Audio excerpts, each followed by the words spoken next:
பெரிய சிறப்பு என்னவென்றால் இந்த வழுவூர்ல தான் ஐயப்பன் பிறந்த ஊர் அப்படின்னு பார்த்தீங்கன்னா வழுவூர் தான்.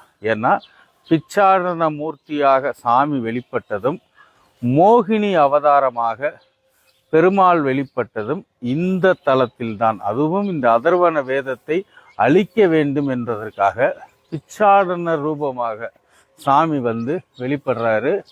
மோகினி ரூபமாக இந்த பக்கம் பெருமாள் வெளிப்படுறாரு. இந்த இருவரின் சக்தியும் சேர்ந்த போது அதிலிருந்து உருவாகிய சக்தியாக பிறந்ததுதான் இன்று நாம் வழிபடக்கூடிய ஐயப்பன் என்று சொல்லக்கூடிய சாஸ்தா. இந்த சாஸ்தா பிறந்த ஊர் இங்கே தான். ஆனால் இங்கே பிறந்த ஐயப்பனை கேரளத்தில் இருக்கக்கூடிய பந்தல நாட்டில் கொண்டு போய் அங்கே விட்டனால அந்த பந்தல ராஜா எடுத்து வளர்த்து அங்கே அவர் தவம் புரிஞ்சனால இப்போ ஐயப்பனை கேரளா சாமி ஆக்கிட்டாங்க. ஆனால் ஐயப்பன் பிறந்த ஊர், ஐயப்பன் எங்கே உதித்தார் உருவானார் அப்படின்னு பார்த்தீங்கன்னா இந்த வழுவூர் வீரட்டானேஸ்வரர் என்று சொல்லக்கூடிய இந்த ஆலயத்திலே தான் அவர் வந்து ஐயப்பன் உருவானது.